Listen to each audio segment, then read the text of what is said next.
Hey, it's Manifest from Smart Music Business, and I want to share how we went from 12 million streams in 2019 to 16 million streams in 2020, and then 23 million streams in 2021. I keep all my Spotify wraps, and so I don't know if you can see this, but here's 2019, 12.2 million streams, and then 2020, we did 16.3. Okay, hopefully that's showing up.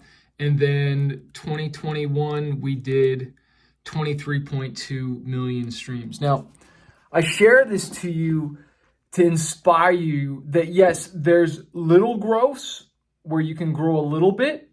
Like the first year we grew by what is that? From 12, that's 4 million. But then we grew by 7 million in 1 year. That's like double. And so I want you to know that you are able to do a double with your streams, but it all depends on your marketing and your strategy. Some of the things that we did was, of course, I'm always running Facebook and Instagram ads, okay? I'm always releasing new songs. But let's go back to the Facebook and Instagram ads.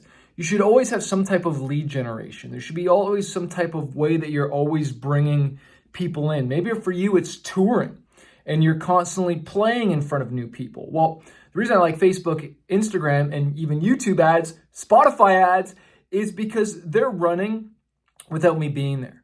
I can only perform, for an hour, 2 hours at a time, right? And then I need to take a break, I need to rest. Well, that's what a music video is for. You perform it, you got the studio version, and then you upload that as an ad, and that's running 24/7 without you putting any effort into it, right? This is something called leverage, and it's something a lot of artists don't do.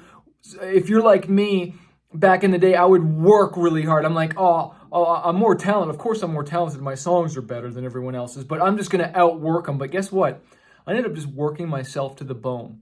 I was working hard, but I wasn't working smart. And so one of the biggest things why I had that big extra jump is because I started to implement these things using leverage so that I did it once, but then it's working for me without me being there, so I can go and do even more important things. All right. So Facebook, Instagram ads, YouTube ads, Spotify ads, I'm leveraging something I've already created and then go and showing it to the world. Okay. Number 2 was releasing songs more consistently, especially when it comes to Spotify. You want to be punching that Spotify algorithm as much as you possibly can, right? And hitting the release radar, hit so that all your followers get notified. So I'm pitching to the editorial playlists. Like the more songs I release, the more opportunities I'm giving myself to get on an editorial playlist where new people can find me. So this year I released more songs than I ever had probably in my career. Just pounding those singles out, pounding those singles out, pounding those singles out. Every month and a half, every 3 weeks is what I'm doing right now, every 3.5 weeks, doing something on Friday. So be more consistent, right? But let's just come back to not just releasing songs, but I want to make sure that my fan base grew before the next song. And so that's why some type of marketing should have been happening. Maybe it was radio for you.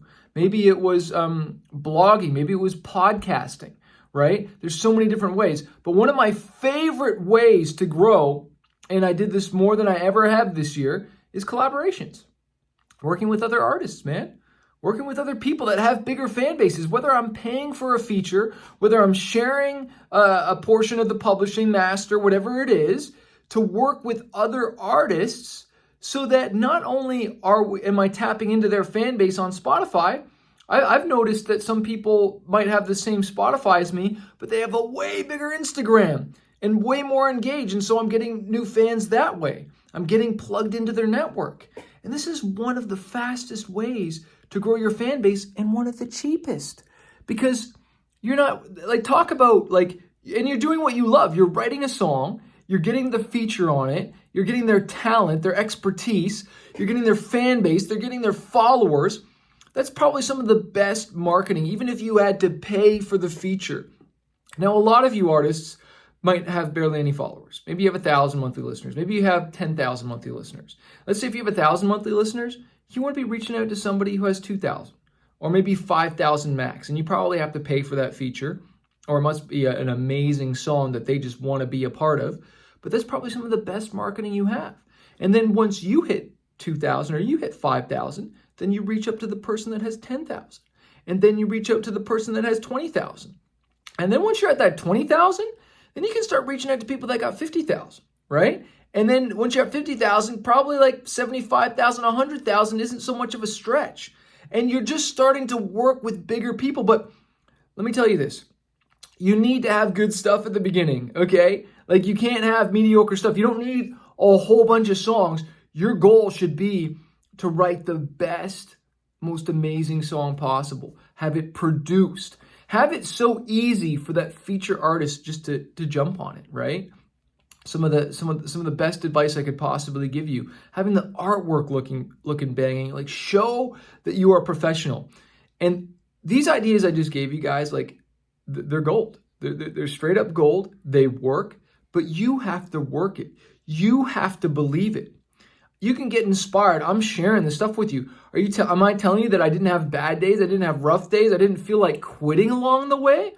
Like from 2019 to 2021, 22, like, going into the new year, you're telling me there wasn't a million times I wanted to give up and say, this isn't working. This is frustrating. And most artists do. And that's the sad thing, right? Is that you give up along the way when you're just about to have your breakthrough, my friend. And that's why I have coaching programs like Fanbase University. That's why I have the program Spotify Profits. Okay, go to smartmusicbusiness.com /coaching if you want to book a one-on-one with me. Fanbase University, you have to apply for now for coaching. But I'll be having other programs and stuff. But you got to surround yourself with other people, man. I get coaching. I'm going to be with my coach later today, coaching me on a whole bunch of different stuff. Because, like, when I'm alone, man, like, it's lonely. Like, yeah, I have the nice little studio here. And this is where I work. We built this last year, soundproof. I got to add a little bit more soundproofing. Like, it gets lonely sometimes and discouraging. And that's why I need to surround myself with other people. And that's the great way with working with other artists. You're not alone. Like surround yourself with other people that are really chasing their dreams, okay? I want to remind you that a fighter isn't someone who never fails. A fighter is someone who never quits. If you want more training, go on Amazon. Go pick up some of my books. We're going to listen to the podcast. There's just so much stuff out there. But most importantly, take action. Take action on your dreams. What I said on a call the other day is that for most artists, it's not that you set your goals too high and you miss it. It's that you set goals too low and you hit it. You set your goals too low. You think too low of yourself. An artist the other day said they wanted to grow their email list of fans to 2,000. And they said, is that too small of a goal?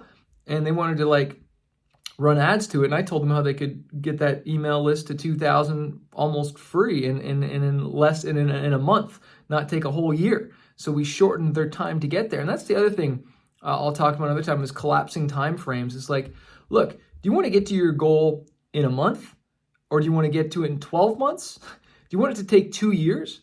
Well, the difference between that is your learning curve and getting coaching and getting help to shorten your learning curve to get there, get the skills of someone who's already there so that it doesn't take you, 12 years. I've been doing this now. My first album came out in 2001.